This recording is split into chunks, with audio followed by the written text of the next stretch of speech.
I explained everything in that video, so I'm not going to explain it again. A bit late coming with these videos, but it is what it is. Like I said in the prior video today, I did feel that the Leeds loss, we may have kissed the league goodbye. But I was really hoping on us coming back in this game. At least, like I say, at this point, if we've got to win the rest of our games in sort of ugly 1-0 wins, then let's do it. We've definitely got to get a bit more disciplined than we were in this game. We were solid. We just didn't really do shit. I think it might be over title-wise, unless, like I say, we win all our next games. And I mean all our next games. All right, if you take out the Man City game and the Arsenal game that we've yet to play, then maybe, yeah, maybe we might be able to win, but we'd have to, regardless of what happens, we've got to win all our next games anyway, to stand a chance of qualifying for the Champions League. I did think at the beginning of the season, I did say I felt Arsenal would win it, and I felt we would win the Champions League. Neither at the moment, from where I'm looking, looks possible. I'm not too mad about the loss over Atalanta, but yeah, like I said, the new format is going to take a bit of getting used to, in the Champions League, that is. So I don't know about that, but we should have definitely won this game. We lined up with a 4-2-3-1, as I predicted before. I did say Fofana should have been back in the defense, and it was good. The proof is in the pudding. It was 0-0. We got a clean sheet, but it's what happens. You know, we lose so heavily to Leeds like that the week, a couple of days before, and then we've got to play again 3 days later. It's to be expected. Sanchez was in goal, like I said. Gusto, Fofana, Chalobah, and Cucurella in defence, with James and Fernandes in the midfield. The wingers and the 10 consisted of Neto, Palmer, and Garnacho, and Delap was up top. Like I said, Bournemouth had Petrovic in goal, Truffert, Senesi, Diakite, Smith, Tavernier, and Scott in the midfield, with Semenyo, Cliver, and Jimenez, and of course Ivan Nielsen up top. They played a 4-3-2-1, we did, and pretty much they matched us man for man. There's another game, we had 60% possession, they had 40%. Not as much as we had against Leeds, where we had 70%. 11 shots on goal, Bournemouth for 13. They had 5 on target, we had 4. And it just we just weren't playing the way we should have played. We didn't create any big chances. Bournemouth had 329 passes of the ball. We had 519. They had 69 long passes to our 55. They played 1 through ball that was successful. No, it wasn't successful, actually. We played 2 through balls. So definitely both teams, not just on the stats, but even from the eye test, we both defended really solid. But let's just say that they touched the ball about 500 times and we had 725. I remember that, thinking, bloody hell, man.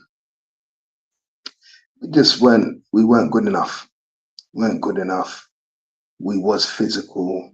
They was just as physical as well. And yeah, there was a lot of fouls in this game. We got 2 yellow cards, no reds, and they had 4 offsides. So certainly from a counter-attacking point of view, not just the metrics, but with the eye test, yeah, it was just one of them games. I only bring up the stats to just validate what I say. I don't really use stats, but the game was, again, this is a game we should have won. I don't know what we're playing at. The good thing is we were away from home, and in some ways, I prefer a draw away from home than a loss. I'll be honest. Um, but we've got to do better against in this Premiership. I know Bournemouth have been phenomenal by their standards. This year, they believe that they can beat any team. They're not saying that they can win shit, but they have a self-belief and a resilience, a toughness. And we didn't capitalize on the 3 points. So yeah, I'm not too happy about that. Elsewhere, Aston Villa beat Arsenal that weekend. Cash scored in the 36th minute, Trossard in the 52nd, and Buendia scored in the 5th minute of extra time to put Aston Villa up 2-1. Make Aston Villa win 2-1. As you know, we drew 0-0. Everton beat Nottingham Forest, which is what I predicted. Not a 3-0 win, but a 2-0 I did. Milenkovic scored an own goal in the 2nd minute. Barry scored in the 3rd minute of the first half to put Everton up 2-0 at half time. And then at full time, Dewsbury Hall scored in the 80th minute to put them up 3-0. Man City beat Sunderland 3-0. I got that prediction right for a change. Ruben Diaz, 31st minute. Vardio, is that how you pronounce it? Vardio scored in the 35th minute, and Foden in the 65th minute.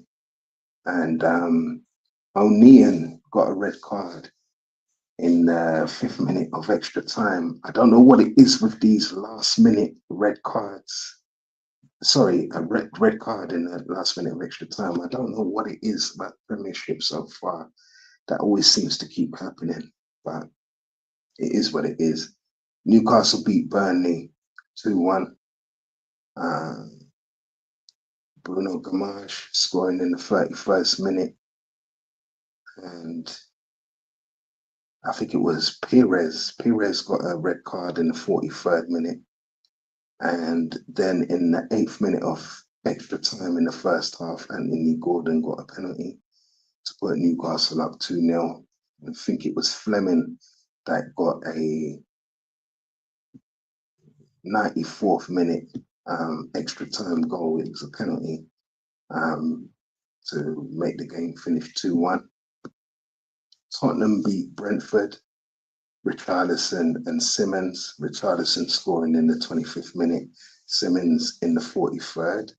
I did predict that Tottenham would win that a 2-0.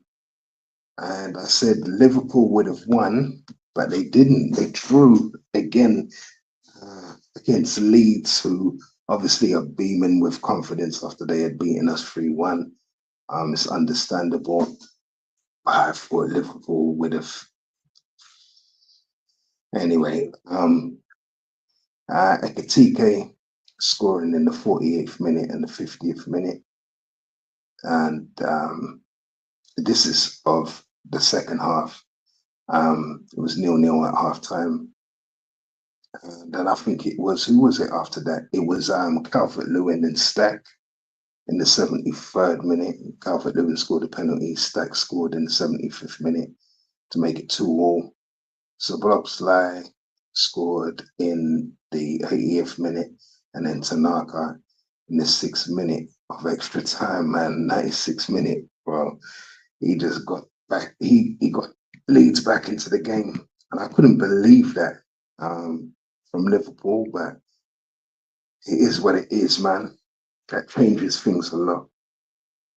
Brighton and Hove Albion through with West Ham. I did say that that would happen.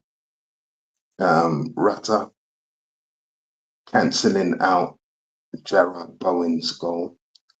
Rutter scored in the first minute of extra time at the end, and Bowen scored in the second half as well in the 73rd minute. And yeah, if anything, I couldn't have seen anything else come out of that game other than the draw. The last one, which everybody was saying Fulham would win, and though I always say people like that should never go to the bookies, man. But yeah, Palace beat Fulham like I had predicted. Wilson scored in the 38th minute for Fulham. Nketiah had scored already in the 20th minute for Palace. It was 1-1 at half time. And then Mark Gee scored in the 87th minute, of the second half. Put Palace at 2-1 up. And yeah, that was a good win for Palace, boy, I'll tell you that. The last game to be played, match week 15, was Man United against Wolves. They played on the Monday the 8th of December, and they played at 8 o'clock. Why? I can't even remember who scored. It was Fernandes. Bruno Fernandes scored in the 25th minute. Bellegarde scored in the second minute of extra time to make it 1-1 at half time. Then it was Mbueno in the 51st minute and Mason Mount in the 62nd, as well as Bruno Fernandes getting another goal in the 82nd minute, and that was a penalty. And that ended that. Yeah, the table. What can I say, man? The table's looking crazy. Everybody's played 15 games. Arsenal are top. Man City second. Villa third. Palace fourth. Chelsea fifth. Man United sixth. Everton are seventh. Brighton and Hove Albion are eighth. Sunderland are ninth. Liverpool are 10th. Tottenham are 11th. On 22 points, with Newcastle, who are also on 22 points. Newcastle at 12th, of course. Bournemouth 13th. Brentford. No, sorry, Bournemouth 13th. Yeah, Brentford 14th. Fulham 15th. Leeds, with that little draw over Liverpool and that win over us, they're on joint points, 15 each, with Nottingham Forest. So that's 16th and 17th place. I do think that those that win and that draw for Leeds might have even saved their season. I'm not gonna lie. West Ham and Burnley. I did tell you that I had a bet that West Ham, Burnley, and Villa would have got relegated. There was a big money on that, but I also had money on West Ham and Burnley, and I've got another bet where another two claret and blue will go down. So West Ham and Burnley being in 18th and 19th place is not good, but that could all change for West Ham and Burnley. There's not much in it, but boy, it's looking scary for West Ham. I'm not gonna. And Burnley's form is relegation form now. That's what it's looking like. Wolves are still in 20th place with 2 points. I don't know. We'll know at Christmas. We'll know more. But for now, them guys are all right. For now. Anyway, that rounds up match week 15. Yes, we should have got at least 3 points at that game or some goals. I wouldn't have minded. I mean, if it was a draw with some goals, but we're gonna have to go back to the drawing board again. So I will review the next game in a second, and I'll review match week 16. But I'm gonna leave it there anyway. I'm out.